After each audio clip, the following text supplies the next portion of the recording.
Então, ok, pessoal, mais uma vez eu espero que esteja tudo bem com vocês, né? A gente vai tratar hoje da representação genérica de uma matriz. Então, vamos lá. Bem, a representação genérica ela tem a seguinte apresentação, né? A, a gente já sabe que a matriz ela é formada por linhas e colunas, né? Então, olha só, a gente também já sabe que a representação de uma matriz ela é feita com letras maiúsculas do nosso alfabeto, né? Então, aqui nós temos uma matriz A, certo? E que essa matriz ela é determinada aqui, ela é representada entre parêntese, colchetes ou colchetes, né? São os mais usuais, certo? Então, olha só, como essa matriz aqui é a matriz A, então os elementos que vão estar no seu interior serão os A-índices, certo? Se eu tivesse chamado aqui essa matriz de matriz B, os elementos que estariam no seu interior seriam os B-índices, certo? Da mesma forma, se fosse a matriz C, esses elementos aqui seriam os C-índices. Então, vamos entender isso aqui, ó. Eu começo aqui com a índice 11, né? Observe que o índice aqui ele é representado por dois números, tá? Onde esse primeiro número aqui vai indicar a linha que o elemento está situado, e esse segundo número aqui vai indicar a coluna, tá bom? Então, se eu tenho aqui o índice 11, isso está dizendo que eu estou aqui na linha 1, ó, linha 1, coluna 1, certo? Então vamos aqui para o índice 12. Olha só como já mudou aqui, ó. Eu continuo ainda na linha 1, aqui, ó, linha 1, só que agora eu estou na coluna 2, ó, coluna 1, coluna 2. Por isso que esse aqui é o índice 12, certo? Bem, vamos para frente. Aqui eu tenho o índice 13. Eu ainda estou na primeira linha, só que agora eu estou na coluna 3, certo, pessoal? Então, o que acontece? Ó, se eu prolongar isso aqui infinitamente, eu nunca vou sair da linha 1, certo? Por isso é que eu tenho aqui linha 1 ainda. Mas o que é que vai acontecer? Vai acontecer uma alternância das colunas, certo? É por isso que nós temos aqui a variável n representando essa variação de colunas. Tá tranquilo, pessoal? Então, vamos para cá. Ó. Aqui eu vou ter o índice 21. Olha só o que foi que mudou. Eu não estou mais na primeira linha, eu estou agora na segunda linha. Olha só, esse primeiro número, só relembrando, reforçando no caso, esse primeiro número corresponde à linha e esse segundo número corresponde à coluna. Então aqui eu estou na segunda linha, ó, linha 1, linha 2, segunda linha, primeira coluna, a índice 21, certo? Vamos para cá, ó. A índice 22, eu vou estar na segunda linha, segunda coluna. Da mesma forma, a índice 23, segunda linha, terceira coluna. Então, o que acontece? Se eu prolongar isso aqui infinitamente, eu jamais vou sair da segunda linha. Mas o que é que vai alternar aqui? Ó? Vai alternar a coluna, certo? Então, a índice 2n, certo? Aqui embaixo, ó, a índice 31. Observe que agora eu estou na primeira, segunda, terceira linha, certo? Terceira linha, mas eu permaneço aqui na primeira coluna, por isso que é a índice 31. Então, a índice 32, terceira linha, segunda coluna.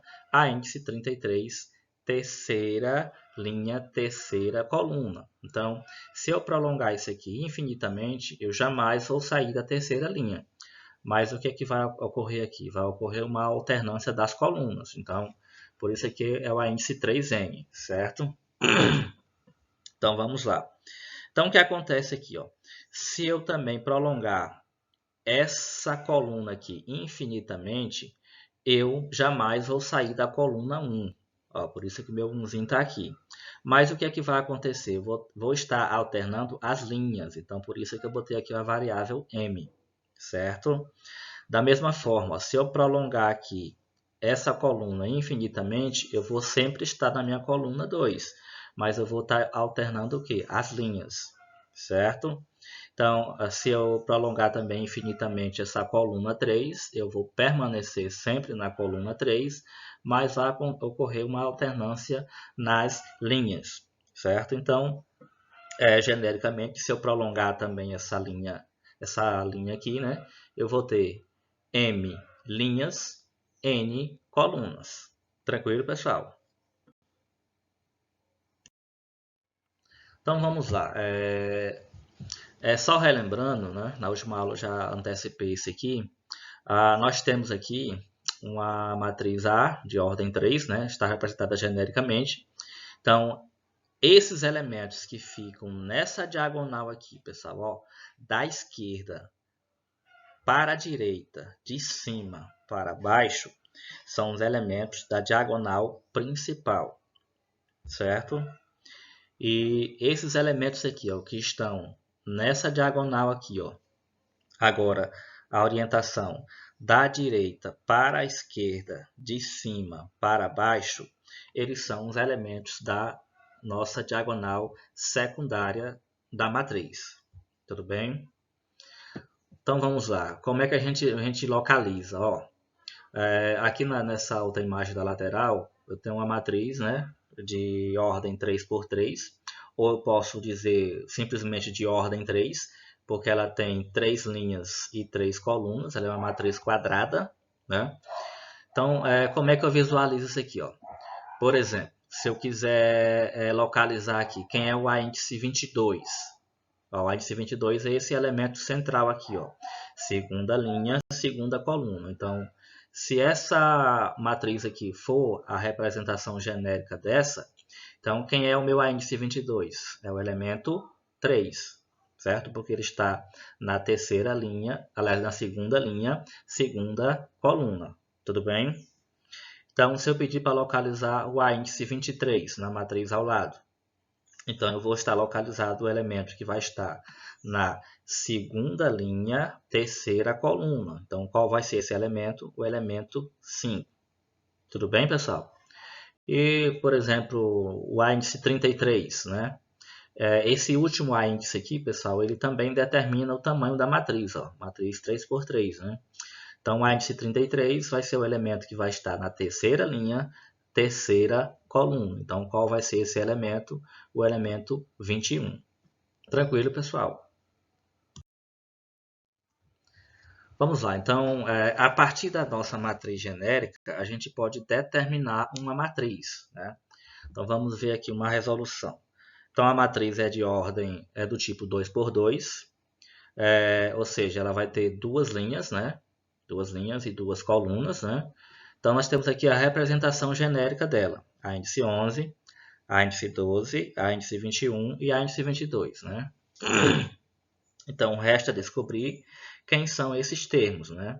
O índice 11, o índice 12, o índice 21 e o índice 22. Então, geralmente vai vir uma sentença, né? Uma sentença AIJ.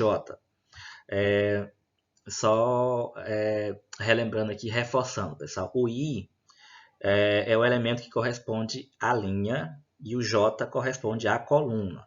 Então, considerando aqui esse A índice 11, o I dele é 1, o J é 1. Considerando aqui o A índice 12, o I dele vai ser 1 e o J vai ser 2. Né? Então, o I sempre é o primeiro número, o J sempre é o segundo. O I corresponde à linha e o J corresponde à coluna. Né? Então, nós temos aqui a sentença. A e J é igual a I mais J. Você vai fazer apenas uma soma do elemento correspondente ao I com o elemento correspondente ao J. Então, usando os cálculos auxiliares, temos, né, o índice 11. Né? Como eu já disse, o I aqui é 1, o J é 1. Então, você soma aqui, ó, 1 mais 1, 2. Então, você vai substituir o índice 11 por 2. Tranquilo, pessoal? Bem, o índice 12, o I é 1, o J é 2. Somando 1 mais 2, 3. Certo? Bem, o índice 21, ó, o I agora é 2, o J é 1. Então, 2 mais 1, 3. Certo? E o índice 22, o I é 2, o J é 2. Então, somando aqui 2 mais 2, 4. Então, esses elementos aqui que você vai substituir a sua matriz, eles têm que ficar, pessoal, na mesma posição. Ó. O nosso índice 11, pelos nossos cálculos aqui, deu quanto? 2. Então, na posição que fica o índice 11, você vai colocar o elemento 2, certo? O nosso índice 12, pelos cálculos aqui, deu 3. Então, na posição que é o índice 12, você vai colocar o elemento 3, certo? Bem, o índice 21, pelos cálculos aqui, deu 3 também, né? Então, na posição que ele aqui, ó, segunda linha, primeira coluna, você vai colocar ele na matriz na mesma posição, tudo bem? E o índice 22, deu 4, né? Ó, segunda linha, segunda coluna. Então, ele fica aqui para completar a nossa matriz quadrada de ordem 2. Certo, pessoal? Então, espero ter ficado entendido, né? Mais uma vez, obrigado pela atenção e até a próxima oportunidade.